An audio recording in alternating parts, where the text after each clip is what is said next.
Assalamualaikum warahmatullahi wabarakatuh. Alhamdulillahirabbil alamin wa bihi nasta'inu ala umurid dunya waddin.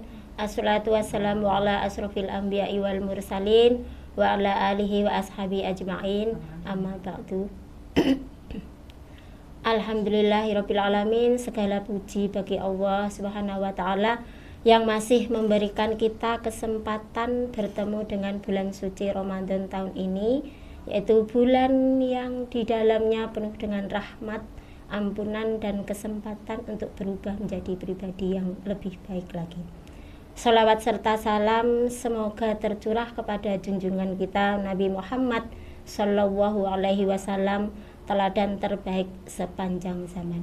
Pemirsa Expresso TV yang dirahmati oleh Allah, bertemu kembali dalam kegiatan kajian Ramadan pada kesempatan kali ini yang akan membahas sedikit tentang puasa sebagai perisai pergaulan. Pemirsa Expresso TV dan anak-anakku sekalian yang dirahmati oleh Allah, saat ini kita hidup di zaman yang serba terbuka. Nilai dan batasan pergaulan perlahan berubah. Apa yang dulu dianggap tidak pantas, kini dianggap biasa. Apa yang dulu dijaga, hari ini diumbar. Pergaulan bebas dianggap wajar. Pacaran dianggap bagian dari proses pendewasaan. Chat dengan lawan jenis yang bukan mahram setiap saat, bahkan sampai larut malam, terasa suatu hal yang lumrah, dan semua itu seakan menjadi budaya yang diterima tanpa banyak pertanyaan. Pemirsa Expresso TV yang dirahmati oleh Allah, di tengah arus yang deras ini, Ramadan hadir bukan sekedar mengajarkan kita menahan lapar dan haus. Ramadan datang untuk membentuk ketakwaan. Allah sudah berfirman dalam Al-Quran, surat Al-Baqarah ayat 183, bahwa puasa diwajibkan agar kita menjadi orang-orang yang bertakwa. Nah, ketakwaan itulah yang seharusnya menjadi perisai. Perisai dari apa? Perisai dari hawa nafsu, perisai dari pergaulan yang melampaui batas, perisai dari langkah-langkah kecil kita yang mungkin bisa menyeret pada dosa yang lebih besar. Maka sebelum kita berbicara lebih jauh, mari kita renungkan satu pertanyaan berikut ini. Pemirsa Expresso TV yang dirahmati oleh Allah, serta anak-anakku sekalian yang saya cintai, ketika pacaran kalian anggap lumrah, sudahkah kalian dan kita semua bertanya bagaimana pandangan syariat tentang kedekatan dengan lawan jenis yang bukan mahram sebelum menjadi pasangan yang halal? Nah, ini nih, kali ini kita akan membahas tentang hal itu, ya, kaitannya dengan puasa sebagai perisai pergaulan. Ya, Allah berfirman dalam surat Al-Isra ayat 32, A'udzubillahi minasyaitonirrajim, Bismillahirrahmanirrahim, wala taqrabuz zina innahu kana fahisyatan wa sa'a sabila, yang artinya, dan janganlah kalian mendekati zina, karena zina itu sungguh suatu perbuatan yang keji dan suatu jalan yang buruk. Surat Al-Isra ayat 32. Ayat ini melarang segala hal, segala bentuk sikap yang menjerumuskan kita pada perzinaan, menegaskan dampak buruknya terhadap martabat kita sebagai manusia, keturunan, dan kesehatan kita. Adapun kandungan surat Al-Isra ayat 32 ini akan kita bahas satu persatu. Yang pertama adalah Wala taqrabuz zina, itu ada larangan untuk mendekati zina di situ. Ya, larangan ini lebih keras daripada hanya melarang melakukan. Ya, Islam melarang segala perbuatan yang berpotensi merangsang atau mengarah pada zina. Contohnya seperti apa? Berkhalwat itu adalah berduaan dengan lawan jenis yang bukan mahram. Dan itu sering kita saksikan di lingkungan kita. Ya, itu salah satu contohnya. Yang lain lagi, contoh yang lain, memandang lawan jenis dengan syahwat. Selain itu, bergaul bebas dengan lawan jenis. Maka kata mendekati ini menunjukkan bahwa dosa besar itu biasanya dimulai dari hal kecil, diawali dari melihat lawan jenis, yang akhirnya dilanjutkan setelah itu proses selanjutnya dengan minta akun media sosial. Kemudian dari situ terjadilah chatting yang kemudian bisa jadi dari chat tersebut lama-kelamaan menjadi yang awalnya chatnya biasa saja, lama-kelamaan menjadi chat yang berlebihan, sampai kadang candaan yang melewati batas. Dari situ maka berawal dari sikap-sikap tersebut, kemungkinan besar akan mengarah kepada zina. Ya, sehingga bukan hanya zina yang dilarang, tapi mendekatinya saja sudah dilarang.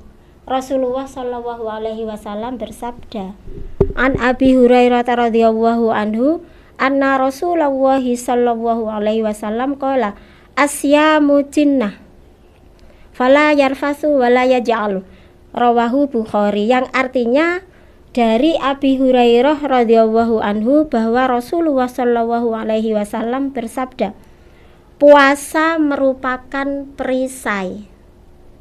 Janganlah kalian berucap kotor dan janganlah melakukan hal yang bodoh. Hadis riwayat Bukhari. Itu yang pertama. Yang kedua adalah fahisyah. Di dalam surat Al-Isra disebutkan fahisyah, perbuatan yang keji. Zina adalah perbuatan yang sangat kotor, hina, dan melampaui batas baik secara akal maupun syariat. Zina disebut fahisyah dalam surat Al-Isra ayat 32 ini karena kerusakannya yang besar, merusak kehormatan diri, merusak kehormatan keluarga, menghancurkan tatanan keluarga, dan merusak nasab, yang mana nasabnya ini kalau sampai menimbulkan kehamilan, maka nasab dari anak tersebut itu adalah hanya kepada ibu. Itu yang kedua. Kemudian yang ketiga, dalam surat Al-Isra disebutkan wasa'a sabila, jalan yang terburuk. Zina dianggap sa'a sabila karena menjadi perbuatan terburuk yang mendatangkan dosa besar, siksa neraka, dan berbagai penyakit menular seksual seperti HIV atau AIDS. Ya, anak-anakku sekalian dan pemirsa Expresso TV yang dirahmati Allah, kalau di bulan Ramadan kita masih sulit menjaga pandangan kita, masih sulit menjaga batasan pergaulan dengan lawan jenis, maka kita perlu mengevaluasi diri. Apa yang perlu dievaluasi?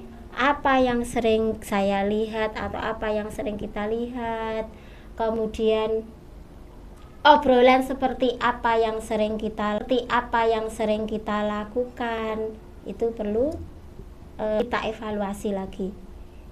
Lalu bagaimana cara memperbaikinya? Yang pertama, batasi akses yang menjadi sumber godaan. Kalau kita tahu sumbernya dari media sosial, maka lakukan langkah konkret. Batasi waktu scrolling media sosial atau hindari chat pribadi yang tidak perlu dengan lawan jenis. Cara yang lain apa? Perkuat ibadah pengganti. Dengan apa? Perbanyak tilawah Al-Quran, kemudian mengikuti kajian-kajian. Selain itu juga sholat berjamaah yang sebelumnya mungkin sholat kita masih munfarid atau masih bolong-bolong, maka di bulan Ramadan ini kita usahakan sholat berjamaah. Kemudian aktif di kegiatan positif sekolah. Insya Allah Ramadan tahun ini adalah momen untuk membersihkan diri.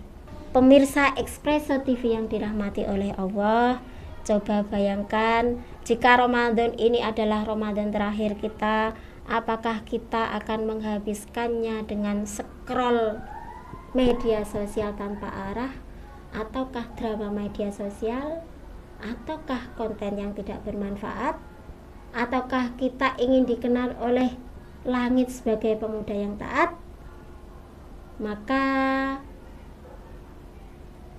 begini, remaja hebat itu bukan remaja yang viral. Remaja hebat itu adalah remaja yang bertakwa. Ya, anak-anakku sekalian yang dirahmati oleh Allah, Ramadan adalah training camp. Training untuk mengendalikan diri, menguatkan iman, mendisiplinkan waktu serta membersihkan hati. Ya. Kalau setelah Ramadan sholat kita lebih tepat waktu, media sosial kita lebih bersih, lisan kita lebih santun, hati kita lebih tenang, maka Ramadan kita berhasil. Mari jadikan bulan ini sebagai titik balik, bukan hanya perubahan status di media sosial dan masyarakat, tapi juga perubahan status di sisi Allah.